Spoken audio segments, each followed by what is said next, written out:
आपण फार वेळ त्याकडे जातोय, तरी पण आपले दोन मान्यवर या ठिकाणी आहेत. मला सांगायची गरज नाही की त्यांनी किती वेळामध्ये त्यांनी या सगळ्या गोष्टींचं भान आहे आणि अतिशय जाणकार आणि सर्व मान्यवर या ठिकाणी आहेत. तर मी विनंती करतो शेख चांद शेख गुलाब सर, अध्यक्ष महाराष्ट्र राज्य अल्पसंख्याक कर्मचारी संघटना, सरांना विनंती आहे मोजक्या शब्दामध्ये आपला संदेश आपण द्यावा. करतो आणि अशा महामानवामुळे आज आम्ही इथं बसलेलो आहोत याचंही मला आठवण आहे. महाराष्ट्र राज्य अधिकारी कर्मचारी असोसिएशनचा जिल्हाध्यक्ष या नात्यानं मी इथं बोलत आहे. आम्ही वेगवेगळे प्रसंगाच्या आव्हानानं मला सर्वात पहिले वाईट या गोष्टीचं या ठिकाणी वाटते की महाराष्ट्र राष्ट्रीय अल्पसंख्याक हक्क दिन आहे आणि या ठिकाणी ज्या कार्यक्रमाला जी मान्यवर इथं हजर पाहिजेत होते ते मान्यवरच या ठिकाणी मला उपस्थिती दिसत नाही, याचा सर्वात पहिले मी खेद व्यक्त करतो. सर्वात अगोदर ते सगळे मान्यवर या ठिकाणी पाहिजेत होते, म्हणजे आमच्या मागण्या त्या मान्यवरापर्यंत पोहोचल्या असत्या. आज या ठिकाणी बुलढाणा जिल्ह्यातल्या किंवा इथल्या प्रॉपर शाळेतले काही मुलं बोलवले गेले, त्यांच्या माध्यमातून इथं कार्यक्रम घेतले जाते, हे मला वाटते योग्य नाहीये. याकरता बुलढाणा जिल्ह्यामधून प्रत्येक उर्दू शाळा असेल, अल्पसंख्याक शाळा असेल, त्या सर्व शाळेतल्या पहिला दुसरा क्रमांक आलेले मुलं आज या ठिकाणी पाहिजेत. सर्वात महत्वाचा घटक, ज्या ज्या लोकांना या गोष्टीची माहितीच नाही, ती गोष्ट त्यांच्यापर्यंत पोहोचलीच नाही, तर तिथून ते लोक येतील कसे काय.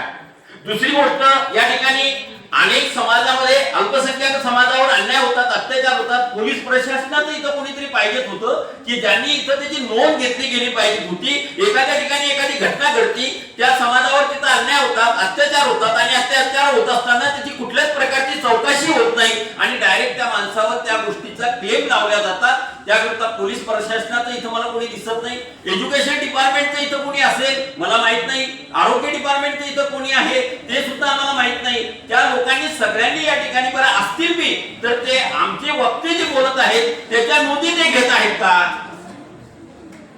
कोण घेतली नोंद? आतापर्यंत 7-8 लोक बोलले. सरांनी सांगितलं की माझ्या धर्माच्या लोकांवर अन्याय झाला, पोलीस प्रशासनाच्या लोकांना त्याची काही नोंद घेतली का?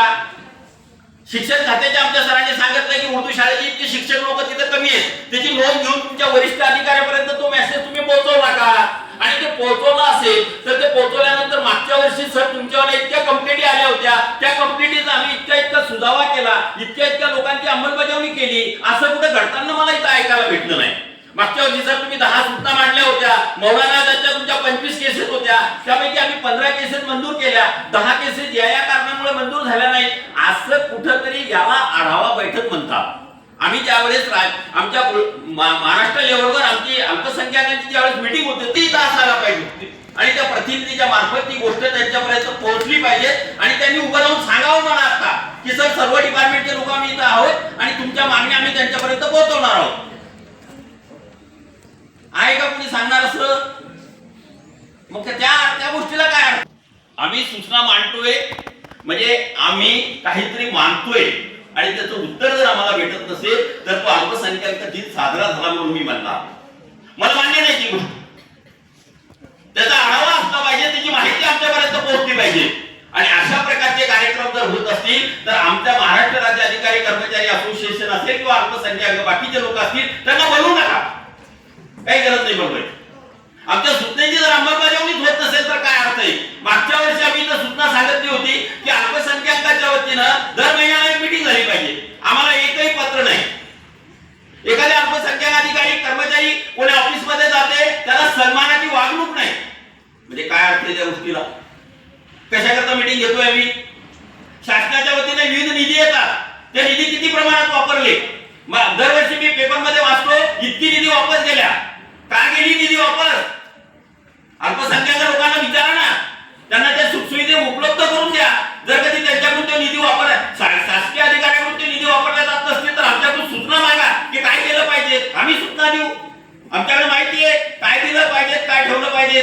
पण कुठल्याच प्रकारचं अशा प्रकारचं हे अल्पसंख्याक दिन साजरा झाला मी याला मान्य करणार नाही आणि अशा प्रकारचा कार्यक्रम असेल तर आम्हाला यानंतर बोलू नका. याच्यानंतर मी काही बोलणार नाही. जय जय भारत. अतिशय पोटतिडकीनं समाजाच्या समस्या सरांनी मांडल्या. प्रशासनाच्या वतीने निश्चित त्याची अंमलबजावणी केली जाईल आणि पुढील होणाऱ्या कार्यक्रमामध्ये निश्चित यामध्ये बदल होईल असं मी प्रशासनाच्या वतीने या ठिकाणी व्यक्त करतो. यानंतर कार्यक्रमाच्या शेवटच्या टप्प्यामध्ये आणि शेवटचे सन्माननीय प्रमुख अतिथी श्री आदरणीय काझी रझीउद्दीन सर, माजी मुख्याध्यापक हाजी उस्मान डोंगरे, नगर परिषद शाळा यांना मी विनंती करतो.